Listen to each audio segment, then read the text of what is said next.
Well, thank you all for coming. Welcome to Cato. My name is Jonathan Blanks. I'm a research associate here at Cato's Project on Criminal Justice. Just a quick reminder, make sure your cell phones are off. We don't like the interruptions and such. We're going to do about 75 minutes, and then we'll open it up for Q&A. But today we wanted to talk about so much in criminal justice circles, we always talk about mass incarceration. And here, particularly on the federal level, what we tend to think about are felony convictions and people who are doing many, many years for, drug possession or some other thing where you're doing decades of work, decades in prison for sometimes nonviolent offenses and that sort of thing. But you often hear the statistic that the United States makes up 5% of the world's population, but we hold 25% of its incarcerated people. So we're thinking about this felony prison population, which is around about 2 million people a year are held in state and federal prisons throughout the United States. And that is certainly a big number. But it's only part of the story about mass incarceration. Approximately 11 million people are held in jails in the United States throughout a year. Many of these people have not been convicted of a crime and may spend weeks or months in there before they even have their day in court. A majority of these people are in for misdemeanor charges, which cover serious crimes like DUI and domestic violence, but also minor crimes like not paying a ticket or jaywalking. Many people who never even make it to jail have antagonistic contact with the police through pretextual stops, stop and frisk, and that sort of thing, and petty enforcement of infractions, like on the street, like loitering. This builds the number of people who have even incidental contact with our criminal system to maybe the tens of millions. So today, to talk about this massive system and its effects on societies, we have with us Alexandra Natapoff, author of the book Punishment Without Crime, how our massive misdemeanor system traps the innocent and makes America more unequal. She's a professor of law at UC Irvine School of Law. Her scholarship has won numerous awards, including the 2016 Guggenheim Fellowship, the 2013 Law and Society Association Article Prize, and 2 outstanding scholarship awards from the AALS Criminal Justice Section. Professor Natapoff is also the author of Snitching, Criminal Informants and the Erosion of American Justice, which won the ABA Silver Gavel Award for an honorable mention for books and earned her national recognition as an expert on criminal informants. She's a member of the American Law Institute, and in 2015, she was appointed as an advisor to the ALI Policing Project. Prior to joining the Academy, Professor Natapoff served as an assistant federal public defender in Baltimore and was a recipient of the Open Society Institute Community Fellowship. She clerked for the Honorable David S. Tatel, U.S. Court of Appeals for the District of Columbia, and the Honorable Paul L. Friedman, U.S. District Court in Washington, D.C. Please welcome Professor Natapoff. Thank you so much for coming. I really loved your book, and all of my colleagues learned so much from reading it. We tend to think of the criminal justice system and the misdemeanor system singularly, but it's actually a system of a vast number of jurisdictions, agencies, and other criminal institutions. They don't really coordinate or release this data in any sort of central way. Can you talk about the data, how you collected the data for this, and this, how big this project really is? Sure. So first of all, thank you so much for having me. Thank you all so much for spending some time today to think about this issue. You're right. Even though I use the term system in the subtitle of the book, I use it advisedly. It is a metaphor. We don't have a criminal system in this country. Criminal justice in the United States is highly localized. It is really thousands of local and state and county institutions, prosecutor's office, public defender's offices, sheriff's departments, cities, local governments, all of which are working together, sometimes in a coordinated fashion, sometimes at odds, to do their own jobs in their own ecosystems. And taken together, the result of all these many thousands of institutions is what we live with. The social policy, the institutional reality that we end up with as our criminal system. Misdemeanors, low-level offenses, make up about 80% of that system. As a result of the data that I collected for this this book, I conclude that approximately 13 million misdemeanor cases are filed in this country every year, as compared to, by contrast, 3 or 4 million state felony offenses. We always knew the misdemeanor system was bigger than the felony system, but I think it has been surprising and persuasive to people to realize just how enormous the misdemeanor system is. This is what our criminal system does most of the time. And as you point out, it's opaque. We don't keep very good track of it. States and localities often do not keep very good data on something as simple as how many criminal cases have they filed that year, the very basic metric of how big our system is. So in order to write this book, a few years before I started it, I realized that we had very little national data on the size and the scope and the nature of the misdemeanor system. So I set out to discover what I could find on the public record. There's an entity called the National Center for State Courts, a wonderful nonprofit entity. It's not a governmental entity. That collects data from states and localities on a voluntary basis. So if they want to give that data to the National Center for State Courts, they can. That center collects data from several dozen, but not all states. And other than that, we don't have very good data at all about how our misdemeanor system works. So I sent a records request to every state. Every state has something called the Administrative Office of the Court, the AOC, and I sent them a letter requesting their misdemeanor docket data. I could have written a book just about the range of responses I got to that letter across the country, but suffice it to say that some states gave me spreadsheets, and Oklahoma never returned my call. And everything imaginable in between. Most states have a website with an annual judicial report, and in that report there is one number for what that state estimates its total misdemeanor filings for the previous year is, but not always, and every state counts that number differently. And so in addition to the National Center for State Courts and that records request, I gathered, and I've been writing about misdemeanors for a number of years now, I gathered the largest pile I could. Every report, every budget request that I could find publicly, every nonprofit NGO report on a particular jurisdiction, every newspaper article, every inquiry into the scope of this entity that I could find, I put it all together. For those of you who are interested, it's all in the appendix, if you want to check my math. And the result of that research is the 13 million number that I told you, but I think more profoundly, more importantly, I hope that it's support for people to look more deeply into their states, to not have to reinvent the wheel, to take the information that does exist that I was able to find, and to push our system to be more transparent. So when we think of having a criminal record, we try to think about, it's a blame of wrongdoing. It is a public condemnation of this behavior. But it seems to me that these convictions and these arrests aren't really always morally blameworthy. It's not the same thing. It's like, oh, if this guy, he robbed a house or he hurt someone, that deserves the condemnation. But that's not really what's going on for millions of Americans, is it? So the chances that everyone in this room committed a misdemeanor in the last 24 hours is not trivial. It's not hard to do. It's likely that all of us have, in the last period of time, loitered, trespassed, jaywalked, in some jurisdictions, spit. Maybe you gambled. There are so many ways to violate this vast net of criminalized conduct that we have created through the misdemeanor system.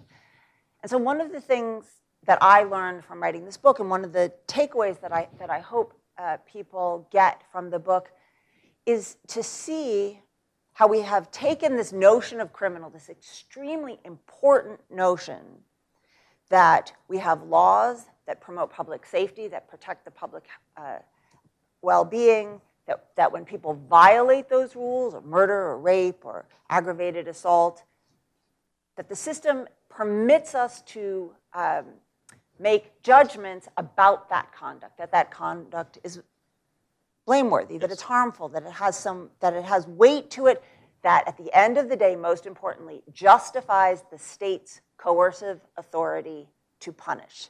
Because that's what the criminal code does. It confers upon our government the vast authority to reach into our lives, to violate our privacy, our liberty, even take our lives, our property, under the aegis of criminal law. And what we have done is we have so over-criminalized common conduct, the conduct that all of us might occasionally engage in, conduct that is often not harmful, a conduct that is routinely victimless, and we have called it criminal. And so when people are given a conviction under those circumstances, they are now criminals. But I want to suggest that that really is, it's a misuse of the word, or maybe a watering down of a very important concept that I think we have great need and incentives to preserve the integrity of what it is we mean when we call each other criminal. And another term you use in the book is, for misdemeanor, is the petty offense, like the petty offense system. And you wrote, the petty offense process starts punishing people before they get to court. It keeps punishing them long after they've completed their court-imposed sentences. It can even punish those who are never convicted of anything. So we're punishing people before we even get them, before we even convict them. Could you explain exactly how that happens? You might even say we're punishing them without crime. Indeed. So that's a nice description of why, so why I titled the book in this way. Our criminal system is punitive above and beyond the sentences that are imposed by law by a judge.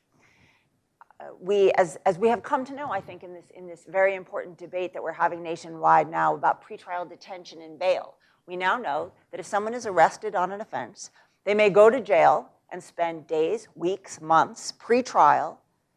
By hypothesis, they are presumed innocent. They have not been convicted of anything. And the reason that they stay in jail, subject to that incarceration, is because they can't afford money bail. They're too poor to pay the amount set by the court. As some of you may know, many jurisdictions have what are called bail schedules. In other words, it's just a matrix. Loitering, $500. Trespassing, $1,000. It's not based on the culpability or dangerousness or risk of flight of the actual individual. It's just a bureaucratic shorthand. Now people are in jail being punished, if you will, without having been convicted of a crime. I should note that the Supreme Court has held this practice to be constitutional by redefining what we might think of as punishment. The court has said that pretrial detention is not punitive, it is merely regulatory. That's why we can do it. If it were punitive, we would have to wait to convict them before we could impose punishment. Due process requires that. But because it is merely regulatory, the Constitution permits it. As you mentioned, our misdemeanor system is enormous and sloppy. We often convict people of crimes that they haven't actually committed. And then because of the many, many consequences of sustaining a misdemeanor conviction, people who are convicted and may have paid their fines and fees or served their time will continue to be punished in their employment prospects, in their housing prospects, in their educational prospects, on their credit report, long after they've paid their debt to society. And so we're using this system that we call a justice system, and we're assigning blame to people, regardless of, whether their conduct was particularly blameworthy. We have this system that doesn't really seem to preserve what we would consider our due process constitutional rights. But it's a system that just keeps churning people out. That my boss, Clark Neely, kind of calls it wood chipper justice. You just sort of throw stuff in and the convictions come out.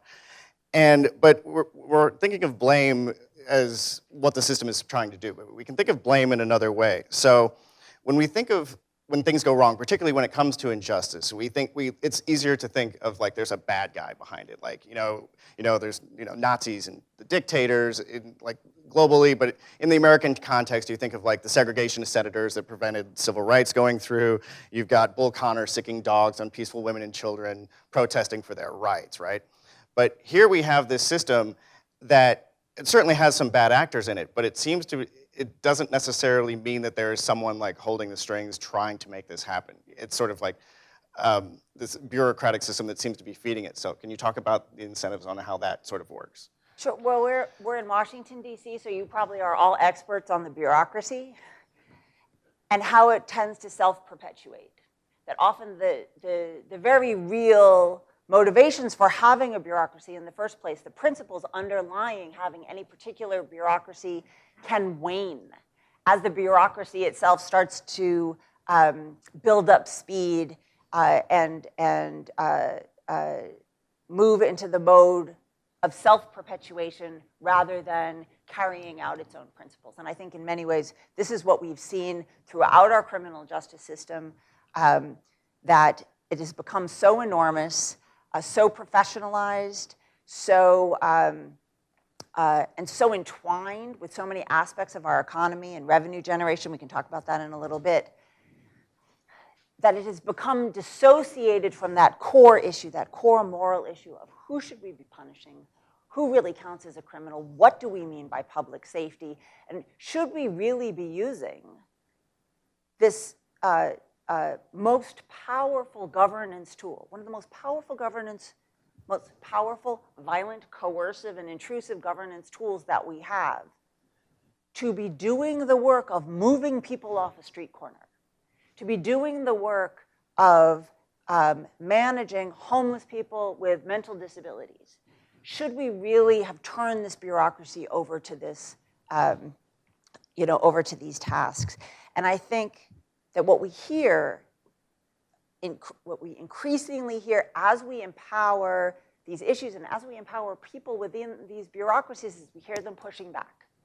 We hear police saying, I don't want to labor under an arrest quota. I think it pressures me into making unfair arrests but you're threatening my livelihood. You're threatening my promotion. I can't raise my family on this salary unless I get that promotion, but you're pressuring me to do my job in inappropriate ways. We hear from prosecutors and public defenders alike that they labor under enormous caseloads that they can't possibly adjudicate in the ways that we want from our criminal system. We hear from judges that they're under pressure from their administrative offices to move their dockets along so that they don't have time to hold motions hearings. They don't have time to adjudicate those issues. So yes, the problem is one of bureaucracy, but I think it's also important to remember that each of those bureaucrats is also a human being, many of whom came in to this project with commitments and ideals, and that another way of understanding the loss, the injustices of our misdemeanor system, is understanding that we're not even letting people, police and public defenders and prosecutors, be their best selves within this system. And you just alluded to what I wanted to talk about next. In the part of the title, it talks about how the justice system makes America more unequal. And you talk about how the criminal justice system has been transformed in many places into an economic engine. Can you explain how that works and what that looks like? Yes, of course. So our misdemeanor system increases inequality across our two main axes, right? Wealth and race. And ever since the Department of Justice issued its report on the Ferguson Police Department, I think that our community, our nation, has been on notice, has been shocked into the realization that all too often our misdemeanor system has in effect become a regressive tax mechanism. It has become a vehicle for funding the very institutions that make up the criminal system itself. So prosecutor's office, public defender's office, sheriff's departments, municipalities, local municipalities, states, governments themselves often rely on the millions and millions of dollars that are generated by these low-level fines and fees, thereby creating perverse incentives within the enforcement structure itself to broaden the net, to bring more people in, not because they're a threat to public safety, not because they're morally problematic or culpable or dangerous, as you said, but because they need the money. All right.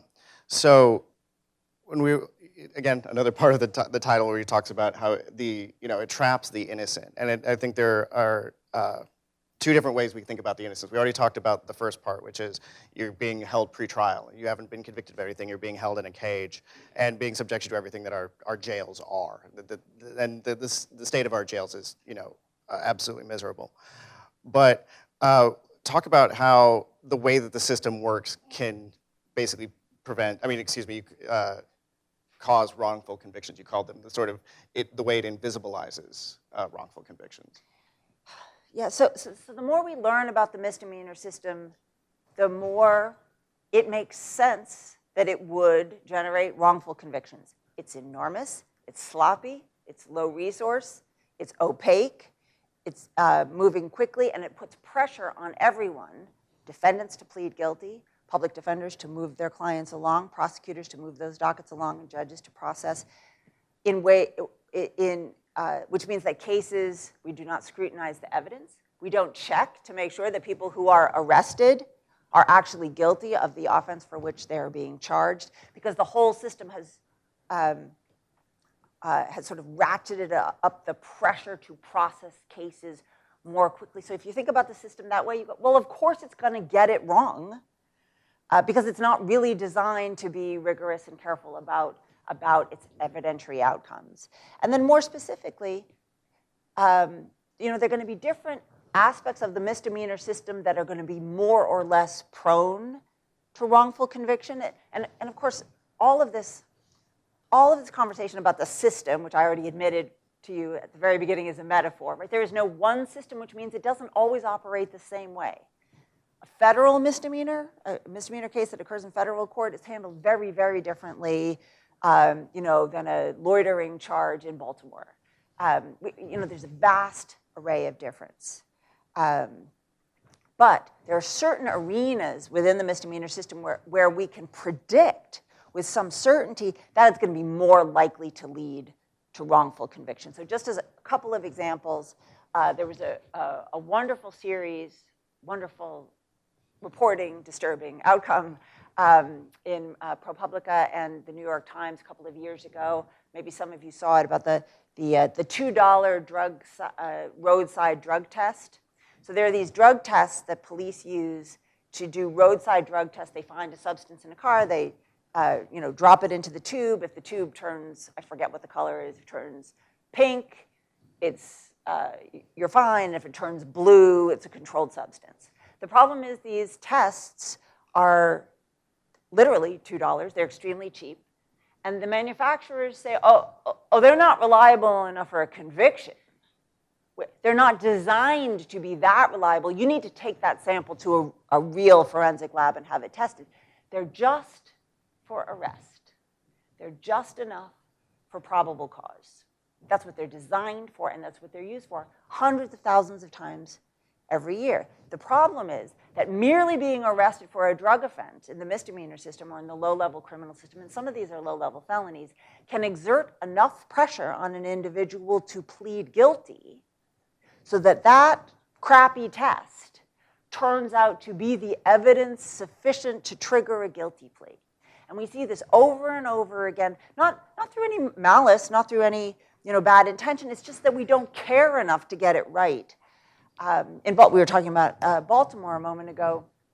In Baltimore, Baltimore police are kind of famous for using loitering as a street clearing mechanism. 2 in the morning, a group of people are sitting on a street corner. They arrest everyone for loitering. It's a social control mechanism. The problem is that the Maryland Court of Appeals has explained now that the conduct that people are being arrested for isn't loitering as a matter of law. I'm just going to get lawyerly on you for just one moment. I apologize. But the definition of loitering in the Baltimore City Code is the offense of impeding the free flow of vehicular or pedestrian traffic after having been warned to desist and having failed to desist. So you can see it's actually sort of challenging to loiter in Baltimore. The statutes need to look like that to preserve their constitutionality, otherwise they'd be void for vagueness. But that's not what people are doing. Now that person goes to jail, they can't afford bail, they plead guilty. that's a wrongful conviction.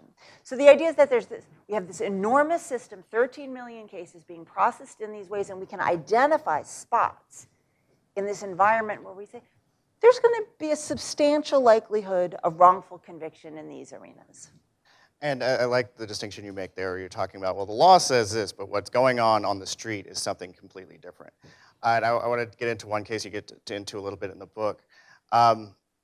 Look, we started talking earlier about bail. You know, on paper, it looks like New York has a pretty good bail system, right? That, you know, you're supposed to, you know, the assumption is that they're going to get out. But in fact, in New York courtrooms, the judge sometimes just disregards that, right? You've just described an aspect of many, many thousands of misdemeanor courts. And I want to zero in on really the heart of the matter there, which is the gap, the enormous gap between the laws that we have on the books and the practices, the law enforcement and adjudicative practices that we actually see in the misdemeanor system. And it was one of the challenges in writing this book, because you can see how that would be very difficult. It would be difficult to get data on what actually happens in out-of-the-way places like, you know, before 2015, Ferguson, all these low-level courts around the country. But what people tell us over and over, and I tried to include as many different perspectives and voices as I could in the book to give us just a better sense of what's really going on. Defense attorneys, prosecutors, police officers, defendants, judges, they tell us what really happens is what you described. That there's law, that there's bail law, even good bail law. But in the crucible of the moment of the pressure to move cases along, the law wanes. It's not engaged. We don't have the robust adversarial process needed to make law real in those courtrooms. You mentioned New York. Another example I include in the book. In New York, and we were talking about loitering a second ago, the New York loitering statute some number of years ago was found to be unconstitutionally vague and stricken from the code. There was a report of one gentleman who was convicted of loitering 6 times after the law was declared to be unconstitutional. Because there's something about this low-level culture that does not engage the laws, sometimes the very good and strong laws that we actually have. So what's the effect of this on the people who have to go through it? Because it's not like I don't think most of the people in this room probably have had to deal with this system in such a way that it like cripples people's lives in a way it can. Can you like describe like what an average individual might go through, and you know how that might have kind of a cascading effect on the rest of their lives?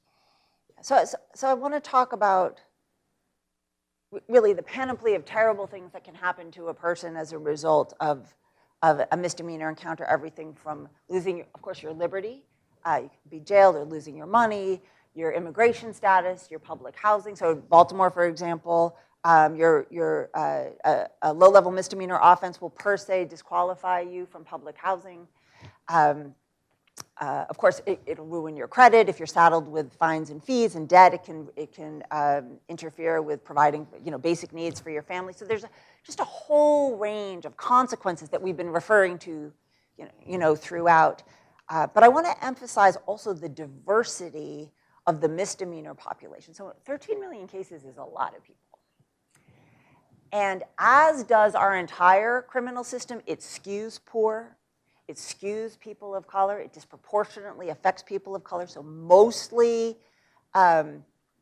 so low-income people of color, the disadvantaged, the socially disadvantaged can expect a misdemeanor encounter in their lives in many ways. It's sort of part of being disadvantaged in this country. That's going to be one of the public institutions that you can expect to encounter in your daily lives. Ironically, we were talking a moment ago about wrongful convictions.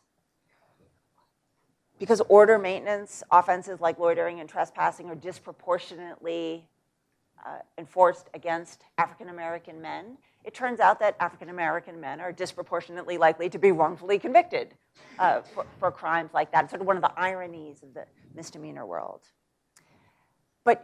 But you pointed out that many of the people in this room might or might not be likely to encounter that system.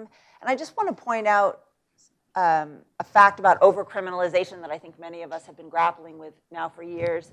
You're a hair's breadth away. Or your kids are a hair's breadth away. Or your neighbor, or your coworker, or someone you work with. That as we permit the misdemeanor system to expand in this way, as we broaden those codes, when we permit the legal processes for engaging in this adjudication to become thinner and weaker, it means that net, because it is so easy for us all to commit a misdemeanor.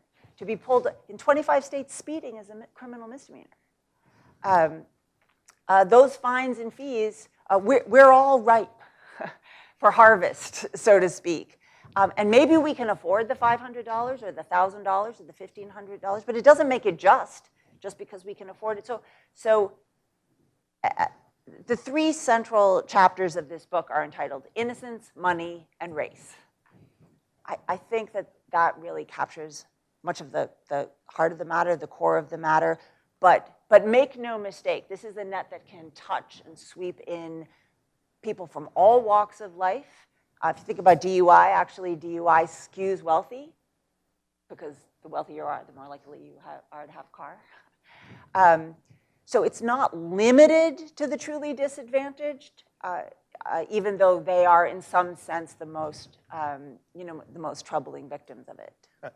I was thinking more like, we talked a little bit before we came up on stage, is like, what are the broader aspects for like democracy that we're talking about? Like, what is this system doing to people that maybe have an impact on how they feel about the system that they're in? I mean, it's like, if you get caught in the system, it seems to me that there isn't a lot that you can do about it, right? Like, if say, poor African-American young man in Southeast DC and you get pulled in,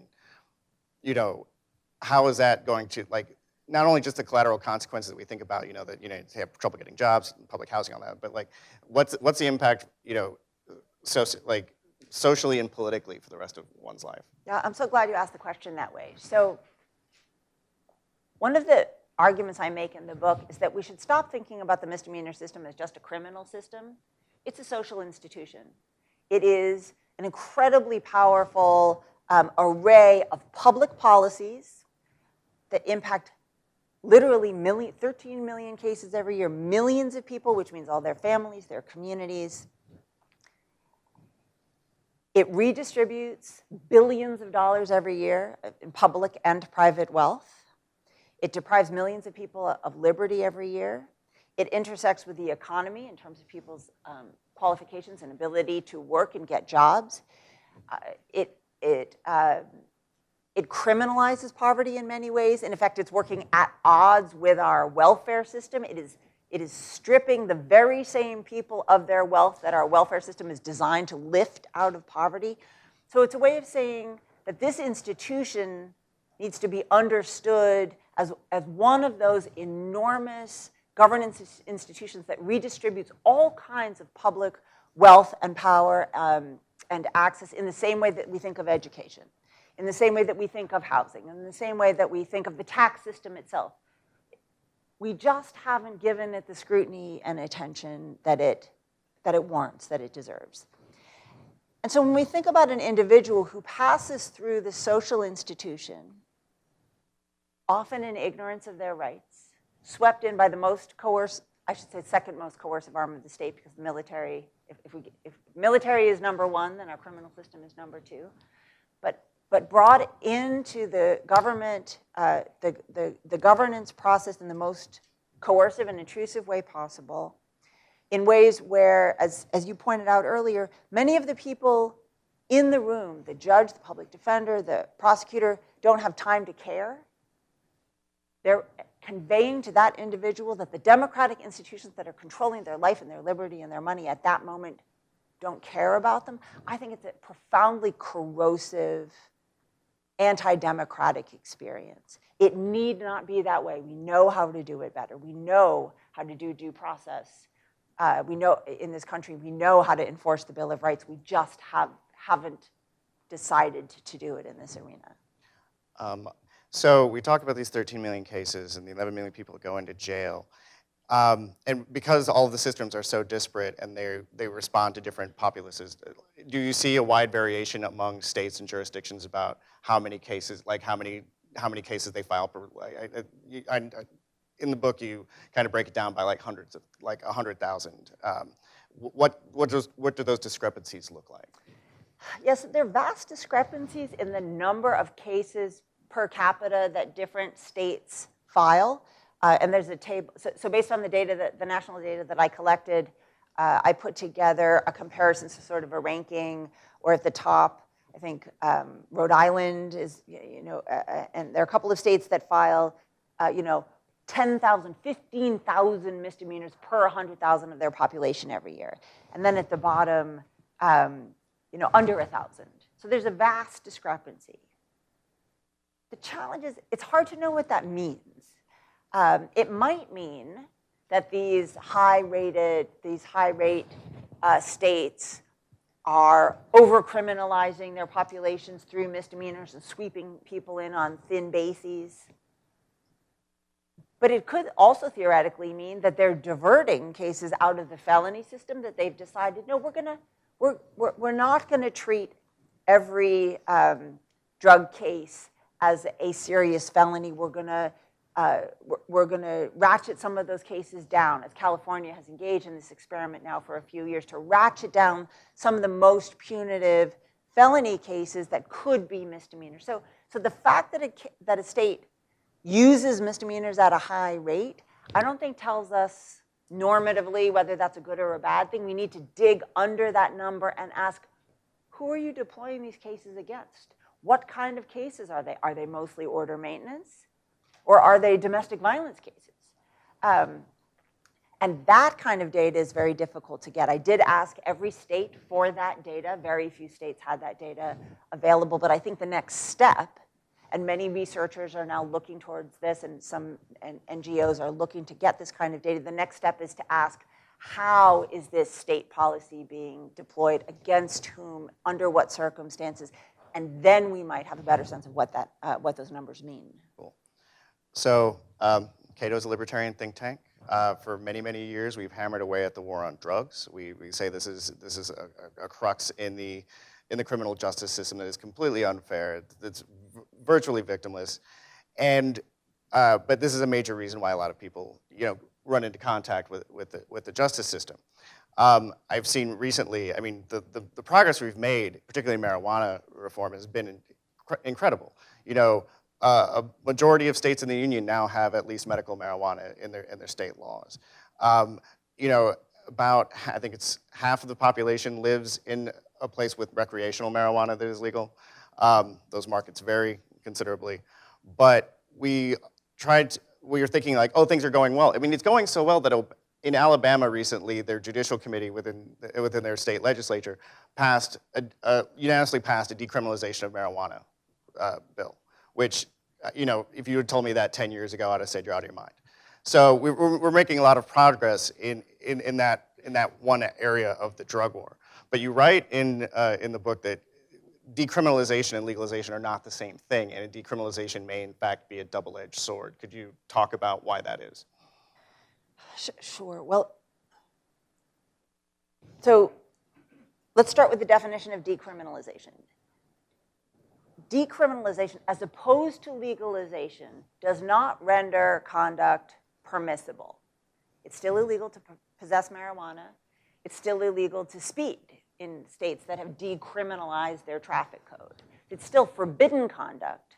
What it means is that you can't go to jail for it, at least not up front. And I say not up front because we know that many people who can't pay the upfront fines and fees for those non-criminal, we sometimes call them non-jailable misdemeanors or decriminalized misdemeanors, they end up incarcerated anyway when they can't pay the fines and fees. But decriminalization typically means that we take incarceration as an upfront punishment off the table.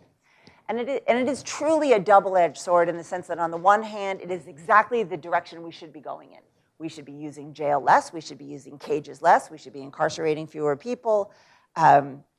especially for these low-level offenses where the ultimate sentence is often a sentence of jail, of time served, where people wouldn't be going to jail anyway. No one thinks that people should be locked up in a cage for loitering on the merits.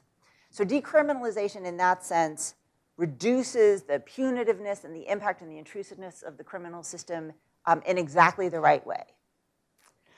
Except, except that it's still, it preserves the intrusive apparatus of the state. The state is still reaching in to our low-level conduct, our private lives, our private decisions, and still punishing people in ways that can become profoundly disparate. And once we understand decriminalization next to the phenomenon of fines and fees, next to the revenue-generating incentives of the criminal system itself, we can see how decriminalization can open up a very problematic door where decriminalized offenses become a new means of revenue generation. And who is that going to affect the most? The people who can't afford those fines and fees. So as we were saying a minute ago, decriminalize marijuana in a particular jurisdiction. Let's say the initial fine is $500. And many of these offenses are stacked. So it's a $500 fine. If you don't pay it in 30 days, it triples to $1,500. If you don't pay that in 3 months, now you're incarcerated. So for people who cannot pay, it's not actually avoiding incarceration, it's actually postponing it. And so this is not an argument against decriminalization. I think it's a very, very important tool in our arsenal for reform and retraction, as you just described.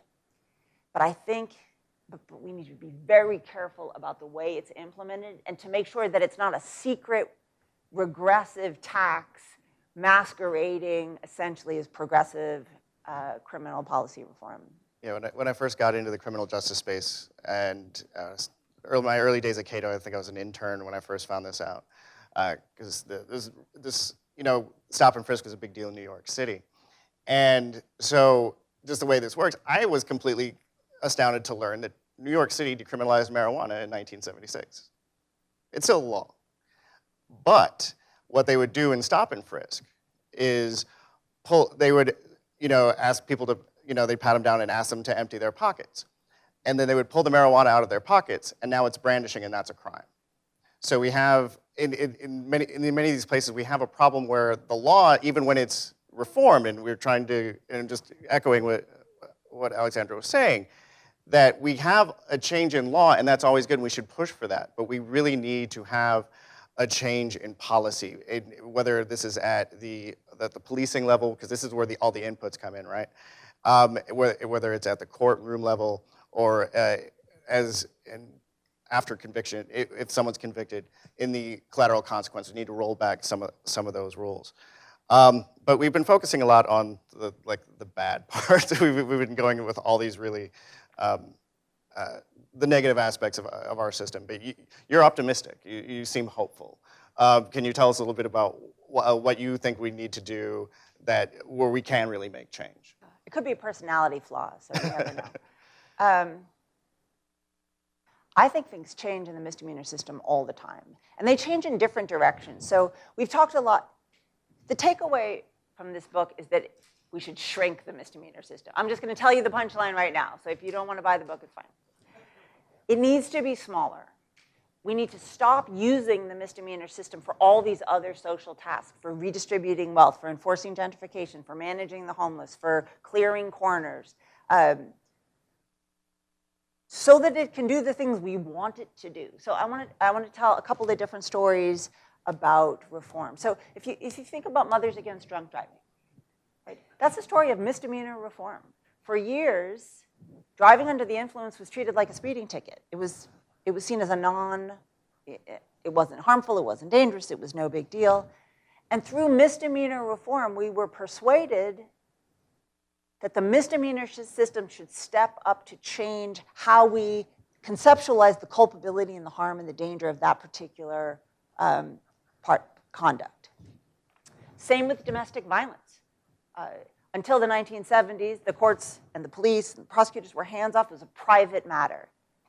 We persuaded the misdemeanor system that this was culpable, harmful, dangerous conduct that the state had an obligation to intervene in. So that's also misdemeanor reform. It's understanding that sometimes there is culpable or harmful conduct that requires state intervention, but that doesn't necessarily rise to the level of incarceration or a felony, but we need some form of intervention. But because we permitted the misdemeanor system to become so bloated, to do all this other work, I think we've eroded its capacity to do more narrow work well. And so we have seen, I think, all kinds of exciting pushback, all kinds of exciting change. So we've just been talking about decriminalization. Of course, that's one of the great, exciting pieces of progress and victory in the misdemeanor system to shrink that system, to reduce its punitive footprint. We are seeing pushback against cash bail all over the country. It was initially through litigation, through lawsuits, because the system was a little recalcitrant. It didn't want to change. Now it's changed like popcorn all over the country. Legislators are taking it up. Commissions are taking it up, as well as ongoing litigation. There are lawsuits now challenging prosecutors who charge indigent defendants for diversion. So to explain what that means, if you're charged with a crime, a prosecutor might say, I'm going to offer you a diversion program. We're going to put your case on hold, so to speak. And if you meet various conditions for 6 months or a year, we'll drop the case so you can avoid that criminal conviction, right? Great. Except that prosecutor offices around the country are charging defendants who can't afford it hundreds, even thousands of dollars for the privilege of engaging in the program. So that's that insidious revenue incentive. They're creeping into what we might otherwise think of as a decarcerative reform. NGOs and civil rights organizations are filing lawsuits to push back. They're pushing back against the criminalization of poverty through the suspension of driver's licenses. Again, all over the country, we're seeing these lawsuits and reforms in which states are either under pressure from a lawsuit or deciding sua sponte on their own. You know, we shouldn't be depriving people of their ability to work, and take their children to school, and go to the doctor's office because they can't pay a traffic ticket, which is why most people have a suspended license. So, and, which takes us back full circle to your first question to me, which is it's really a system? Because it's so localized, we don't need to wait for the Supreme Court. We don't have to wait for Congress. We don't have to wait for, you know, the big red magic button in Washington to push the change button to fix everything, because localities can change anytime they want. Groups of citizens can come together to lobby their city council, to work with their prosecutors' offices to make local change. And because our criminal system is local, that change is profoundly meaningful. Excellent. So just to kind of contextualize even further, one of the handout that we are giving away and also, as I said, the book is for sale afterwards, and Alexandra has agreed to sign if you buy a copy. Well, the handout is the review of the book that I wrote. And when I was writing the review, one of the things that I had come up with, that I wanted to show, was how this criminalization, and particularly with the driver's license suspension, works in practice. And I don't think there is really a more illustrative example than the case of Philando Castile. Now, many people might be familiar with his name. He was one of the black motorists that was shot by police. He was in Minnesota. He was a lawful concealed carry permit owner, so that by itself lets you know that he was, by and large, a law-abiding citizen. There's nothing about his driving record that would make you think that he was a particularly bad driver. But before that fateful day when he was pulled over that last time, he had been pulled over 49 times in 10 years. And many of those times, the worst thing he ever did, he exceeded the speed limit once. He ran one stop sign, and everything else was either for not wearing a seatbelt or some other, very subjective, very vague traffic violation. That basically, it was in the eyes of the beholder. It wasn't like he was going 7 miles an hour, 7 to 10 miles over the speed limit or anything like that. Just doing regular things. His license was suspended several times. But of course, it's Minnesota, and it's suburban Minnesota. There isn't a robust internal public transit system. So for him to get the work to pay off those fines, he had to drive. And there was a period during this time where he was pulled over in, I think 5 times in a week. And this is a punitive system that was extracting from him. He had suffered civil forfeiture. So not only was he getting pulled over and he was ticketed, but they had taken property from him as well. 49 times. He was victimized many more times before he was killed at the side of that road. This is what our system does. This is what our system looks like. Now, not every city is like this, but it is in these small suburbs. This is again, another example of the Ferguson effect that she had, it's not the Ferguson effect, sorry, that's something a little different. But the effect of that Ferguson, the DOJ Ferguson study that showed that these municipalities they extract money from their residents to keep the government going at all. So we need to come up with different funding mechanisms as far as that's concerned. So you talked a lot about order maintenance policing and sort of how that works. Isn't that sort of the major driver for a lot of this? I mean, it's basically the police officers are going out into the communities and they're being tasked to, even if they're not going for revenue, they're making a lot of unnecessary contacts. Do you have any suggestions? Do we just tell them not to do it, or is how do we change their incentives there? Yeah, thank you for sharing that story, and thank you for the review, of course. So when we talk about order maintenance crimes, we mean loitering and trespassing and disorderly conduct, but I think your point is well taken. Sometimes we also mean driving. Yeah. So for example, in Los Angeles, no one walks any place. Order maintenance policing, racially disproportionate order maintenance policing takes place on the highway. That's where people are being disproportionately stopped. African American and Latinx individuals are being disproportionately stopped, just as you described in the Philando Castile case. And so I think there are a constellation of low-level offenses like order maintenance, like traffic stops, that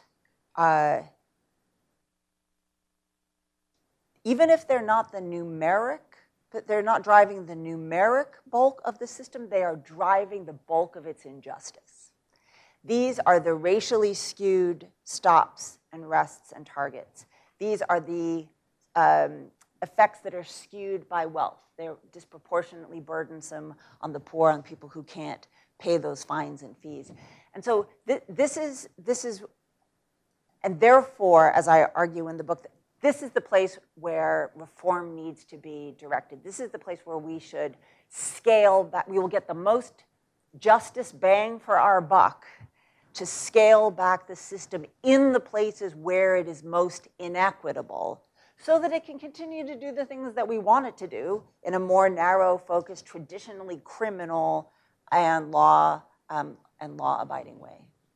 And I fully agree, because so much, if you look at a lot of the major cities, and the way, because my main focus here at Cato is working on what we call self-defeating policing. And that is we're engaging in these, we're asking police to do these things that actually erode the relationship with the communities. I doubt that Philando Castile had a very high opinion of the police departments that stopped him 49 times, right? Those have cascading effects insofar as how people feel within the body politic. And the thing is, we're dedicating so many resources through policing to enforcing these rules, we are not actually, that's taking resources away from other places. We have finite resources. One of the problems with asset forfeiture is that it allowed the police departments to start funding themselves. And so that's where, when there was a budget crunch, that's where a lot of municipalities and other governments directed their police to go find that money, to go get that money. Well, what do you think is more important? The fact that we got some money off of Philando Castile, or the fact that in many circumstances, in many cities, our homicide rate clearance is awful. If you read stories, if you look at the book Ghetto Side by Gigliovia, she was a journalist out in Los Angeles. She talked about how, what I call the Leovi paradox, where black communities are over-policed and under-policed at the same time. So they're over-policed for these order maintenance offenses that we're talking about, petty drug possession, loitering, all that sort of stuff. But at the same time, the murder clearance rate in many cities, particularly in the black areas, is abysmal. In Chicago, over a 10-year period from 2005 to 2015, I believe, there was arrest made in a homicide case 26% of the time. You have a 75% chance of getting away with murdering a black person in Chicago. That's how bad it is. And so this is really about an allocation of resources that police departments need to really internalize, and people need to understand that this is what their police departments need to do, that they need to refocus their energies, that when they're taking these, they're putting their police resources in finding money instead of actually funding the homicide department, being able to work with the community to get the information and get the clues that they want to catch the homicide victims. Because unfortunately what happens is in this order maintenance policing, it gets people so that they don't want to, it makes people not want to cooperate with police officers. Last year in DC, there was a 10-year-old girl shot in Northeast. And these 4 guys jumped out of a car and they just started shooting randomly. It was a very gruesome and terrible crime, and I don't even know what made them do it. There is video of it. But the one casualty was a 10-year-old girl. And the news cameras went into the neighborhood and started asking about what was going on and what happened. And there was a man there, and they're like, he asked him, so what are you doing about this problem, this crime? Are you cooperating with the police? And he's like, you know what? We don't know anything, but if we did, we wouldn't tell the police because it's just another gang. And I happen to have a lot of respect for Metro Police Department, but that is the DC Metro Police Department, but that is a broken relationship that this sort of policing is causing in black communities and impoverished communities throughout this country. And I think it's very important that when we talk about these systems, we're talking about these minor crimes, but this actually has a cost well beyond, just whether or not an individual who is caught up in the system. It has an effect on the rest of policing. Let me just follow up, because it's such an important point. I just want to double down on it for a second. And I want to go back to the point you made earlier about how in these communities, they're suffering from both over-enforcement, so over-enforcement of misdemeanors, over-enforcement of these order maintenance offenses, and under-enforcement of homicide laws, of serious crimes. So people are both unsafe in precisely the way that the criminal system is supposed to protect us, but also over-policed and overburdened by the intrusiveness and the coercion of the criminal system. And I just want to point out what that tells us. And I write this in the book, and I've written about this elsewhere, that over-enforcement and under-enforcement are not cures for one another. In other words, when I say we should shrink the misdemeanor system, I'm not saying less, that we should have less public safety. And when we say, when we point out, as Gigliovi does, that homicide is under-enforced, we're not saying, so now let's blanket the community and police and stop everyone. Over-enforcement and under-enforcement are flip sides of the same coin, the same failure, the same, I would call it, the same democratic failure, that we have not gotten policing right as a whole in these communities. So in wealthy communities, we expect to be neither under-enforced nor over-enforced. If there's a homicide, we expect the police to step up, and we don't expect to be frisked on our way to Gelson's. And it's that balance that is the measure of democratically responsive policing, and it is that that's missing in so many of the communities. And so those are both, the over-enforcement and under-enforcement are both symptoms, they're both indicia in what I think of as the same underlying dysfunction. Absolutely. So you covered so much ground in, not very many pages. It's a very accessible book. I highly recommend it. We've got it for $19 upstairs. What was the most surprising thing that you saw, that you found while you were researching this book? The whole thing is surprising. I was just constantly surprised. Oh my God, it's so big. Oh my God, it's so sloppy. Oh my God, it violates the Constitution all the time. Oh my God, we have no idea how many. Oh my God, we're not keeping track. I'm just constantly shocked that we're running such an enormous swath of our democracy in this way. Once we have the information, I think it's easier to reverse engineer the reasons why. We go, oh, we can imagine why that would happen in a low resource, opaque environment where there are where there are dysfunctional incentives. I think it's shocking that we run so much of our criminal system this way across the board. If I speak to him, it's harder. Okay. Thank you for the heads up. I'll just speak to you for the rest of the day. Thank you. Oh, okay. Sorry.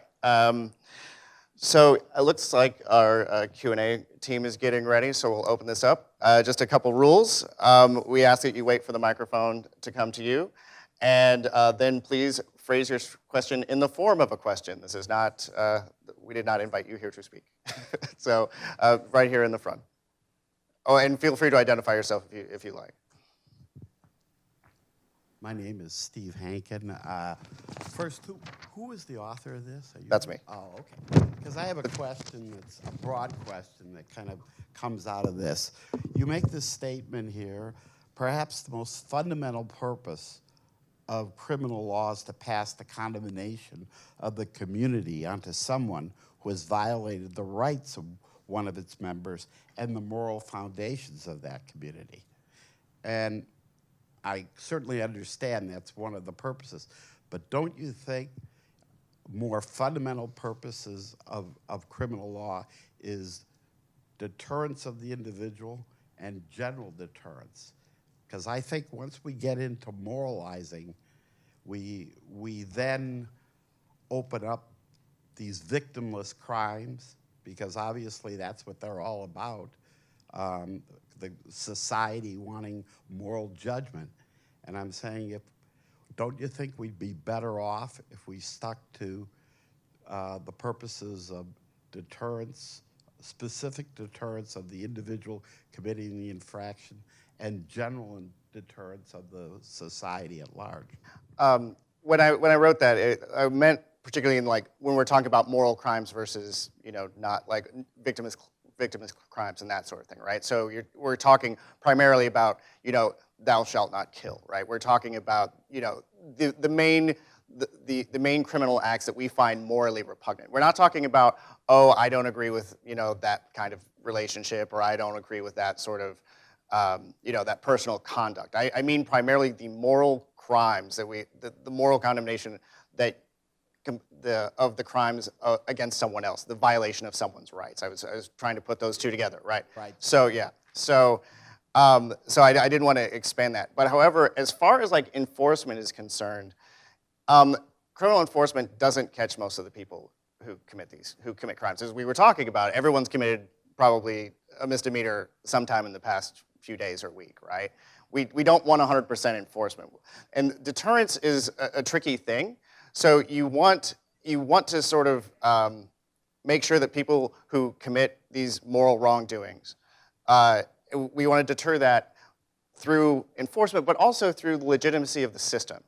And unfortunately, I think what Alexandra talks about a lot in her book is that this over-enforcement can delegitimize the system altogether. That it takes away the morality of the system. We have taken away what was supposed to be this person has violated the strict code of our community, and we're passing judgment, and we're putting that in the sense of a criminal conviction. And that's not the same thing as I'm going to brand you a criminal for jaywalking.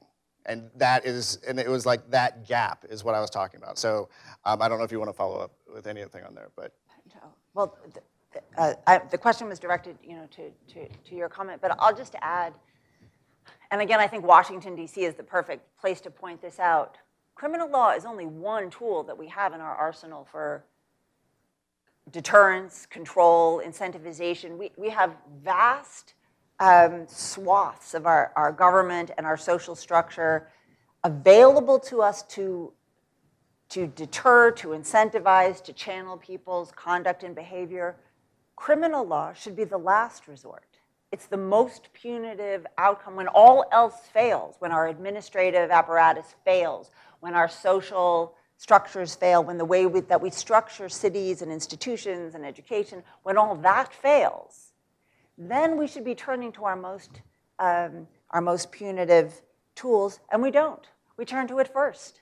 It's one of the reasons that the United States has become infamous internationally for mass incarceration, because we turn to the criminal system as an apparatus of social control more often than any other country on the planet, and that is not necessary. Let me just restate what I was trying to say, because maybe what I'm saying is, instead of defining crimes with regard to this purpose of moralizing, of the society expressing its moral condemnation, that if we define crimes more in terms of how it will deter, I think we'd get rid of a lot of these unnecessary crimes. That's what I was after. I mean, don't you agree with that? At the end of the day, we still have to decide what it is that we want to deter. That I don't think we get to skip the ultimate question of what it is we think is bad behavior. We talked about this a little earlier. Is all disorder appropriate for criminalization? I think that's the hard, and you're right, that deterrence is one way that we conceptualize that question, but at the end of the day, we have to decide how much are we going to protect our privacy? How much are we going to protect our liberty from government intervention? And that is not merely a question of deterrence. In the back on the row. On the row, the gentleman right there.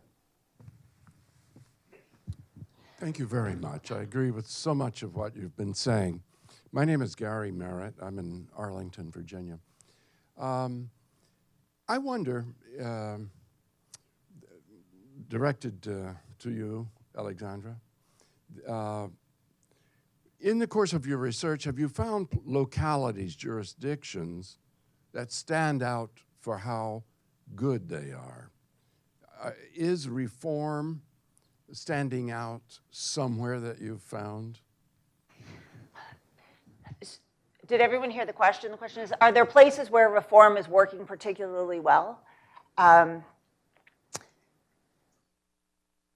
So I found many places where some piece of reform was working well. Not comprehensively, not necessarily the whole, the whole system, but some places are engaged in decriminalization. Some places are abolishing cash bail. Some are reducing their reliance on jail and pretrial detention. Part of the problem is this problem we were talking about earlier, which is our lack of data.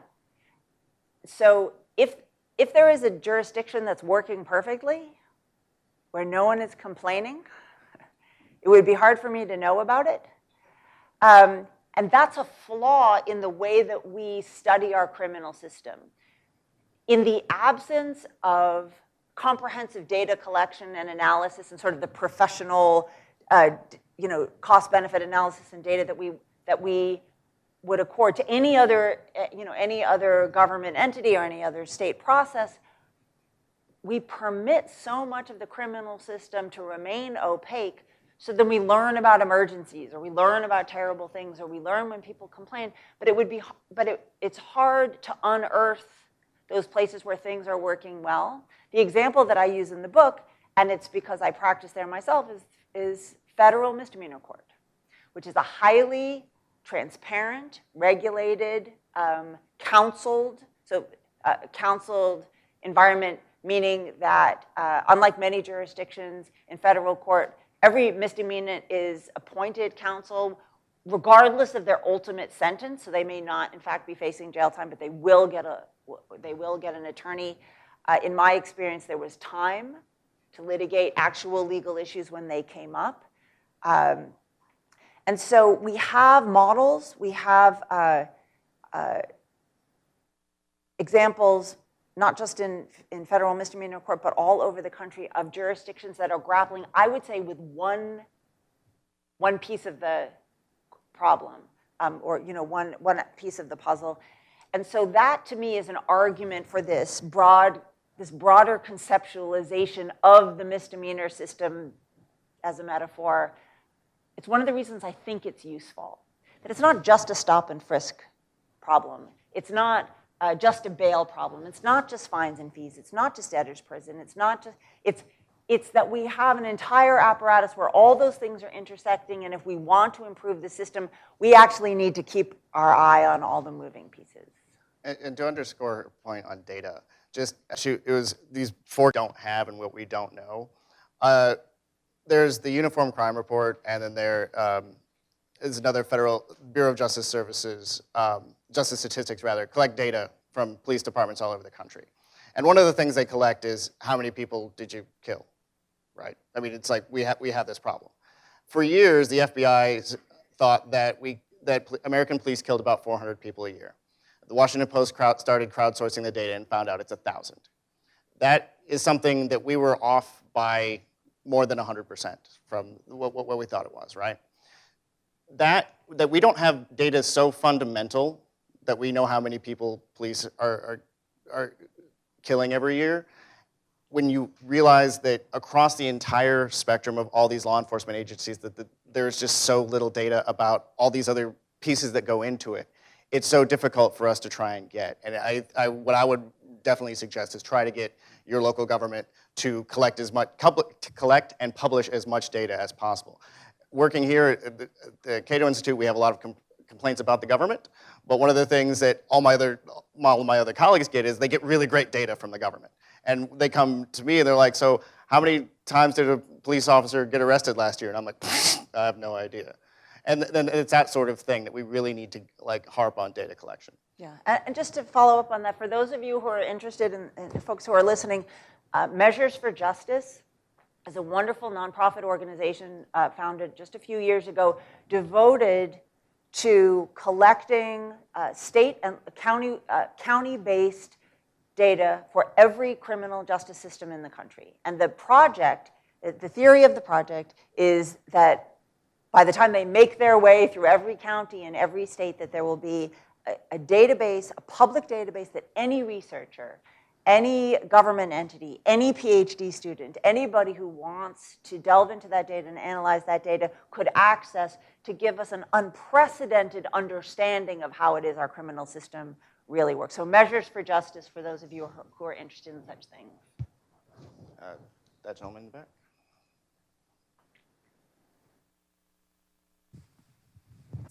My name is Mike Geske from the Cause of Action Institute. I have another question about the data. I regret I can't remember the scientific principle that when you measure something, you will change it. Or as Donald Rumsfeld said, if you measure something, it will improve and slightly different. Have you seen that effect from your research or from Measures for Justice? It's a great point. It is the theory behind Measures for Justice. Not only that we could learn vital things about our democracy from the data, but that just collecting it changes the relationship between the public and those government entities. I think we see it anecdotally throughout the misdemeanor system. Court watch programs are often explained as a way for the community to learn more about how the criminal system works, but it changes the behavior of the judges and the prosecutors and public defenders, and not everybody is always happy about having the right to a public trial exercised in their actual courtrooms.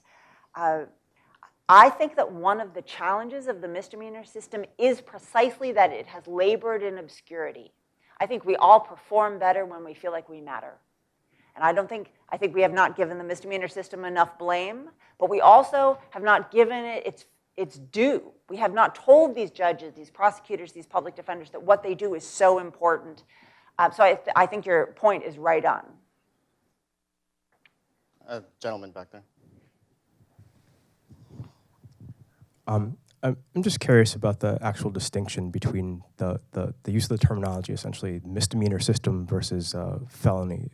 Just given the actual outcomes, where at the end of the day, people are still talking about misdemeanor convictions 20 years, 30 years, past, and inhibited from living in certain places, financial outcomes. What's the actual point of distinguishing between the two? At the end of the day, it's a scarlet letter. Thank you. So I think that's part of the point. What we have seen up until this point is increasing awareness and focus on the felony system without acknowledging that so much of the misdemeanor system imposes that scarlet letter in precisely the same way. We haven't invested the resources in data, in scrutinizing, in criticizing these low-level misdemeanor courts, these low-level misdemeanor offenses, because we have not fully appreciated how much like felonies they actually are. The Supreme Court, for many decades now, has accorded some lesser modicum of due process to misdemeanors on the theory that they're not as bad. We're not always going to give you a lawyer. You're not entitled to a jury trial. In some of these municipal courts, the Supreme Court has said, from time immemorial, we've permitted these summary proceedings to move like this. And part of the effort is to elevate our understanding of exactly what those misdemeanor encounters, even short of conviction, because a misdemeanor encounter that ends in diversion and thousands of dollars worth of debt can be just as devastating in many ways as a conviction. It is precisely to elevate what we now call petty and minor to understand that the impact can be as serious as many low-level felonies.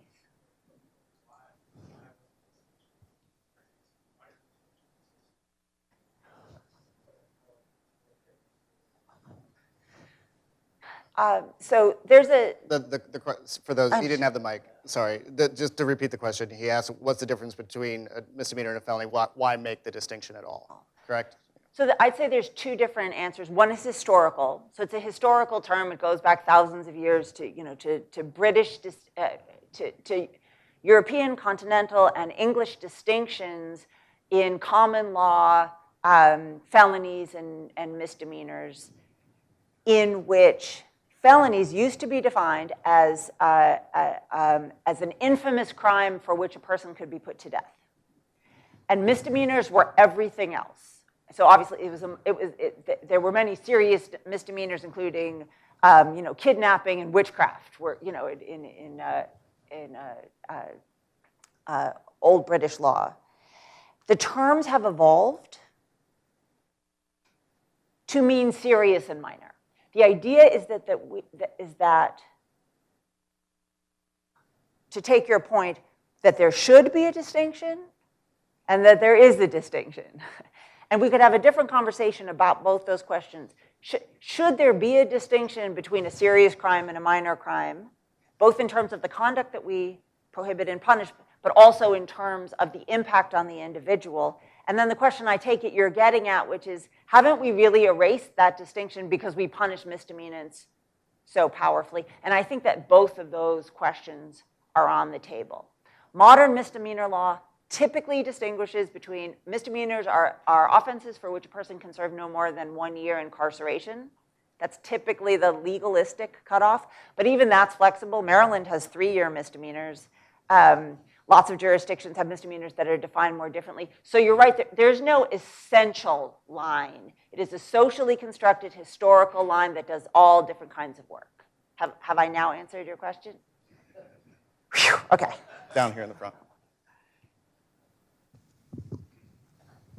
So I wanted to, Gabriel Greenspan from the Competitive Enterprise Institute. So I wanted to get to your point about how there's such a broad swath of misdemeanors that a lot, if not most, of the people in this room have likely committed a misdemeanor in the not too distant past. Jaywalking, loitering, things like that.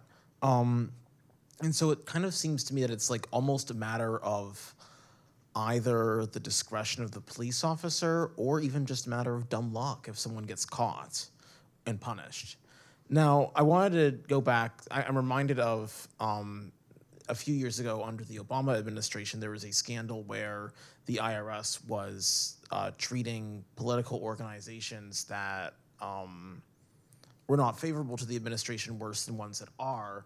And I wanted to connect that to misdemeanors, since there's so much in the way of discretion, in the way of even just dumb luck in terms of who gets caught and punished for many misdemeanors.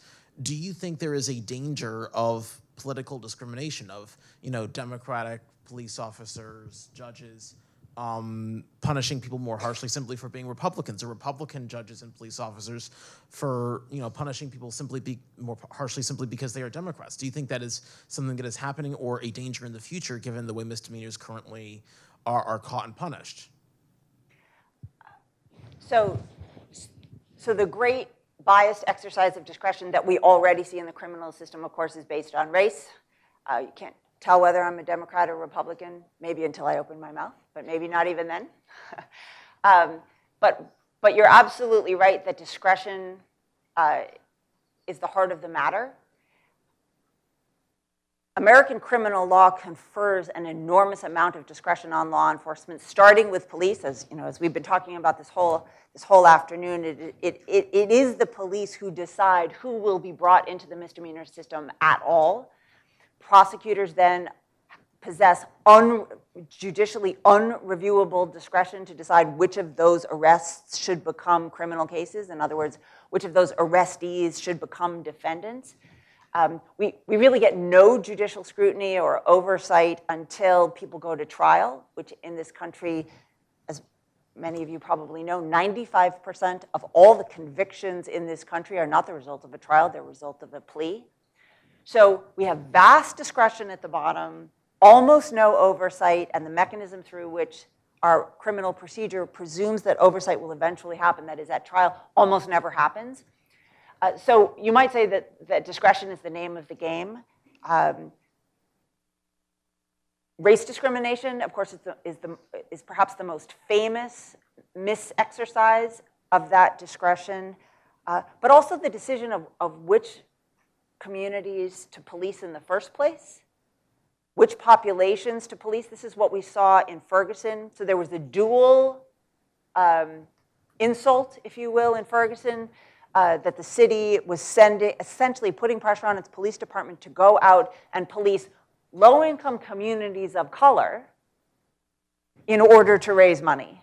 And in our democracy, and I think your deeper point is how does this resonate with the protective structures of our democracy when we permit the misdemeanor system to have this kind of discretionary power to go after politically vulnerable populations? We lack the pushback and the transparency and the voices that might hold that kind of law enforcement accountable. And to underlie that point again, there's a case here in DC several years back. I went to the DC Court of Appeals. Judge Janice Rogers Brown concurred in her own opinion, where she never mentioned race once, but if you know anything about DC, you know she was talking about race. What she was talking about was the gun recovery units, what we call jump out cars, going into Southeast DC, jumping out, and sometimes at gunpoint, asking for consent to search young black men for guns. And basically she said, try that in Georgetown and see how far it gets you. But she had to concur in saying, well, yeah, this is legal because the Supreme Court says it's legal, and therefore I can't do anything about it. But that selective enforcement that DC police is using has racial disparate impact, even though there is no intentional reason that the Fourth Amendment should not be different in Southeast than it is in Georgetown. All right, right here in the front.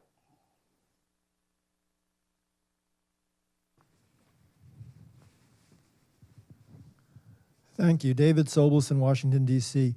Can you assess the impact of the 1990s broken windows movement on the problem that you identify in your book? So for those of you who are less familiar with the phenomenon, broken windows refers to a theory of policing that essentially advocates, the idea is that a broken window on a house invites disorder, and disorder invites crime. And so the metaphor is extended to policing, and it led to the rationalization for heavy, heavy enforcement of low-level offenses. So it's one of the reasons we call it order maintenance policing, disorderly conduct, loitering, trespassing. The idea is not that these particular forms of conduct are particularly harmful or wrong or bad, but that by cracking down on them, they will reduce crime up the food chain, and therefore, in that way, indirectly promote public safety because it will lead to less burglaries, less robberies, less guns, less violent offenses. That was the theory. And that theory was embraced in the 1990s by any number of jurisdictions around the country, but most famously New York. And there has been a robust, roiling, unresolved empirical debate over whether it's true. In other words, whether the theory holds true. Is it really true if you arrest, as New York did, hundreds of thousands of people of color, which is what they did, for loitering and trespassing, that serious crime will go down and neighborhoods will become more safe? And one of the confounding variables in that discussion was that at the end of the 1990s, crime rates in New York fell. And so, Bill Bratton and the proponents of broken windows said, see, it worked. The problem is that crime rates fell all over the country, even where they weren't doing broken windows. And so I'm not an empiricist. At very best, the data remains contested. I don't think anybody has answered the question definitively one way or another. But what has, I think, been definitively established is that the costs in policing, legitimacy, the damage to communities, and then the millions of convictions and the burdens of punishment imposed largely on people of color, because broken windows was disproportionately enforced against people of color, that has been astronomically costly in terms of the trajectories of these individual lives, families, and communities, that it has been a way of suppressing economic growth and personal thriving in those communities, that because the phenomenon was so clearly tied to racial profiling, it has devastated, further devastated, further undermined relationships between low-income communities and the police, where just a few minutes ago we were talking about how necessary it is to have democratically accountable policing in precisely those neighborhoods, and this was a caustic, undermining feature of our ability to do that. Of course, so New York was the subject of numerous civil rights lawsuits in which it was found that the practice was unconstitutional because it was intentionally racially biased, so it was struck down. Broken windows policing has been scaled back in many jurisdictions, largely because, not because because some empirical study determined that it was right or wrong, but because many communities have decided that it was more costly in terms of the devastation of communities and individual lives and the legitimacy of the criminal system than it was worth. It was hard to demonstrate any real benefits in public safety. But what it did do, and it goes to your question, what it did do is it vastly expanded the misdemeanor net. It swept in millions of people. It expanded that apparatus. It grew the state because so many people were being brought in. New York is an example where they develop. So the development of broken windows policing, CompStat, and databases to collect all that information that was now being generated at many, many times the rate as before. Now New York has this enormous criminal justice control apparatus that didn't exist before broken windows policing, that is now being deployed in all kinds of ways that are being grappled with by the community. So even when a policy doesn't work out or people back off, it leaves a footprint in the system. And typically, what we've seen time and time again in American history is what it does is it grows the system, and it is very hard to ratchet back ratchet back our criminal system, as we all know. Well, unfortunately, that's the last question, but please take a moment and thank Professor Natapoff for her wonderful presentation.